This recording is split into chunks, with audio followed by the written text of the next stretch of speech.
नमस्कार, मैं गणेश जोशी। आज बात करते हैं पायरिया पे।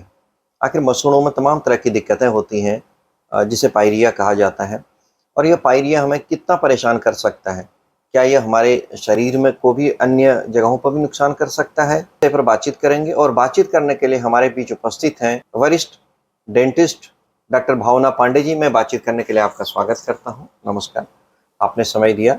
मैं सबसे पहले ये जानना चाहता हूँ कि जो पायरिया है, आखिर ये इसके होने के क्या कारण हैं? पायरिया क्या है पहले ये समझना जरूरी है। बिल्कुल। पायरिया हमारे मसूड़ों से रिलेटेड एक बीमारी है जिसमें हमारा मसूड़ों से 3 से 4 चीजें हमको दिखती हैं।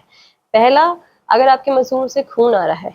दूसरा, अगर आपके मसूड़े ढीले होके आपके दांतों को छोड़ रहे हैं, आपकी जड़ें आपका विजिबल मतलब आप देख पा रहे हैं। तीसरा, आपके मसूड़ों में हम डिपॉजिट्स यानी कि कैल्कुलस या कुछ ऐसी चीजें जो आप एक्स्ट्रा आपके दांतों में जम जा रहा है वो। तीसरा, या स्टेन्स यानी कि कलर, आपके दांत कलर्ड, काले, पीले या फिर डार्क कलर के होते जा रहे हैं।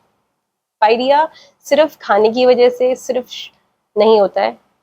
आपका पायरिया अगर पहली एक कारण है कि आप अच्छे से ब्रश नहीं कर रहे हैं रात को या सवेरे, तो आपके दांतों में डिपॉजिट्स शुरू होते हैं।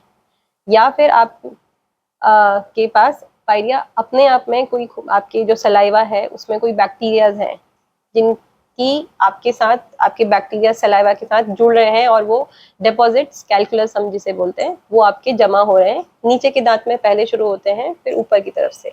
इसकी वजह से आपके बोन लॉस होता है यानी कि हड्डी कमजोर होके आपके छोड़ देती है जिसके वजह से आपके दांत हिलना शुरू हो जाते हैं। दांत हिलते हैं तो दांतों का लॉस बहुत जल्दी जाता है यानी कि दांत टूटने के कगार में। अगर आप इसका इलाज ना करें तो ये टूटने भी लगते हैं। दूसरा, एक बहुत कॉमन है आजकल, हम जिसे हम लोग के यहाँ जनता जो लोग कहते हैं स्मोकिंग, और ये बहुत ज्यादा कर रहे हैं। टबैको चूइंग, जो आप गुटखा वगैरह खाते हैं, इसकी वजह से भी पायरिया होता है। इसकी वजह से पायरिया जो इसके जब आप स्मोकिंग करते हैं तो आपकी स्टेन्स आते हैं, कलर हो जाता है, काल डार्क कलर्स आपके स्टेन्स लगते हैं। तो ये स्टेन्स में भी बैक्टीरिया एक्ट करते हैं और आपके मसूड़ों को ढीला करने लगते हैं। इससे जिंजाइवल रिसेशन हम बोलते हैं, जिससे आपका मसूड़ों से नीचे की तरफ आना।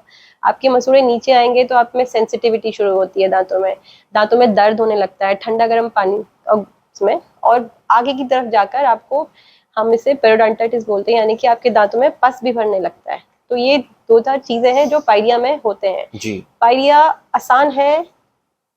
और हम अगर आप पूछते हैं कि इससे आपका बॉडी में कैसे इफेक्ट होता है, बिल्कुल। देखिए, अगर खाने आपका पायरिया आपके एक्सटर्नल कॉजेज के कारण है, यानी कि स्मोकिंग की वजह से, आपके एग्रेसिव ब्रशिंग की वजह से, या फिर आप तंबाकू खाते हैं इसकी वजह से, या फिर आप पानी कम पीते हैं इसकी वजह से, तो आपके जब दांत कमजोर होंगे तो आपकी ईटिंग, जैसे आप चबाते हैं, जो कि फर्स्ट स्टेज ऑफ डाइजेशन आपके मुंह में जो होती है, वो ठीक से नहीं हो पाएगी। अगर वो ठीक से नहीं होगी तो फिर आप जब वो खाना आप अच्छे से नहीं चबा पा रहे हैं तो आप उसी तरह से हम स्वॉलो करेंगे, हम इसको खाना, तो डाइजेस्टिव सिस्टम भी डाइजेस्टिव सिस्टम कहीं पर एब्जॉर्बिलिटी, आपके पास न्यूट्रिएंट डेफिशिएंसी हो सकती है। आप न्यूट्रिशन आप जो खा रहे हैं, मान लीजिए आप ऐसी कोई चीज खा रहे हैं जो सख्त है, जिसको पहले ग्राइंडिंग यानी कि दांत से चबाना जरूरी है, आप उसे ऐसे ही स्वॉलो करेंगे तो उसके जो न्यूट्रिशन है वो आपकी बॉडी एब्जॉर्ब नहीं कर पाएगी। तो ये इसका एक्सटर्नल कॉजेज है और इसकी वजह से आपको पायरिया, ऐसे आपको इनएबिलिटी, आपको डिजीजेस हो सकते हैं, डेफिशिएंसीज। बिल्कुल बिल्कुल। अब हम कारण और लक्षण और इससे शरीर में होने वाले दुष्प्रभावों के बारे में आपने बात की।